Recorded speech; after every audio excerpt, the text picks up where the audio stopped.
পৃথিবীর সবচেয়ে লম্বা উদ্ভিদ হাইপারিয়ানের উচ্চতা হল ৩৮০ ফুট, যা স্ট্যাচু অফ লিবার্টির থেকেও ৭৫ ফিট উচ্চ। এবং সবথেকে মজার বিষয় হলো গাছটির বয়স হলো প্রায় ৬০০ থেকে ৮০০ বছর। পৃথিবীর সবচেয়ে উচ্চ ৩টি উদ্ভিদ প্রজাতি নিয়ে বিস্তারিত আলোচনা করেছি আজকের ভিডিওতে। ৩ নম্বরে রয়েছে ইয়েলো মেরান্টি। মালয়েশিয়া, বিশেষ করে বোর্নিও দ্বীপের সাবাহ ও সারাওয়াক, ইন্দোনেশিয়া ও ব্রুনাইয়ের নিম্নভূমির প্রাচীন বর্ষাবনের একটি গাছ। সাধারণত উচ্চতা ১৫০ থেকে ২৫০ ফুট, তবে উচ্চতা রেকর্ড করা হয়েছিল ৩৩১ ফুট, যা বিশ্বের তৃতীয় সর্বোচ্চ গাছ। গাছটির পাতা সরল ডিম্বাকৃতি ও চকচকে হয় এবং ছোট সাদা বা হলুদাভ ফুল হয়। বীজগুলি বাতাসে ভেসে পড়ে। এর কাণ্ড বিশাল ব্যাসযুক্ত, লম্বা ও সোজা হয়। হালকা হলুদ বর্ণের কাঠ এবং কিছু প্রজাতি থেকে রজন সংগ্রহ করা হয়। তবে কাঠের অবৈধ আরোহণ, অরণ্য নিধন এবং বাণিজ্যিক বৃক্ষ নিধনের জন্য এর অনেক প্রজাতি এখন অত্যন্ত বিপন্ন। কোনো কৃত্রিম সহায়তা ছাড়াই এটা এতটা লম্বা হয়েছে যে একে প্রকৃতির একটি বিস্ময় করে তুলেছে। তালিকায় দ্বিতীয় উদ্ভিদটি হল মাউন্টেন অ্যাশ। এটি জায়ান্ট অ্যাশ নামেও পরিচিত।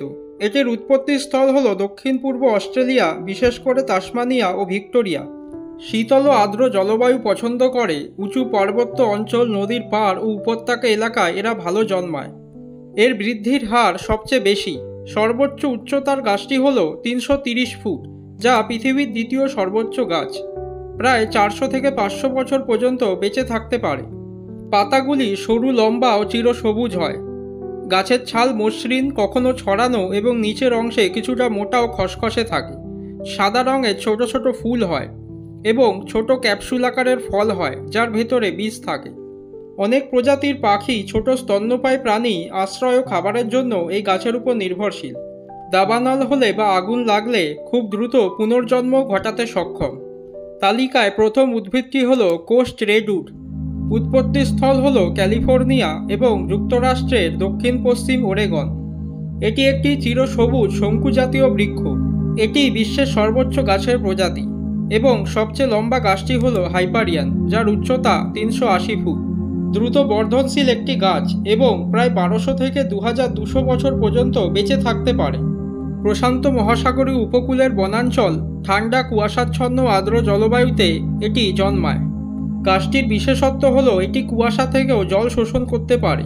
পাতাগুলি সুচাকৃতির, নরম ও গাঢ় সবুজ রঙের এবং গাছের ছাল মোটা স্পঞ্জির মতো গভীরভাবে ফাটা লালচে বাদামি রঙের, আগুন প্রতিরোধে সহায়ক। ডালপালা দীর্ঘ ও উপরের দিকে বেঁকে থাকে। এর গুঁড়ি একাধিক শাখা ও শাখা গঠনের ক্ষমতা রাখে। তো বন্ধুরা, এরকমই রহস্য রোমাঞ্চকর আরও তথ্য নিয়ে আমি হাজির হব জ্ঞানের দিশায়। সবাই খুব ভালো ও সুস্থ থাকবেন।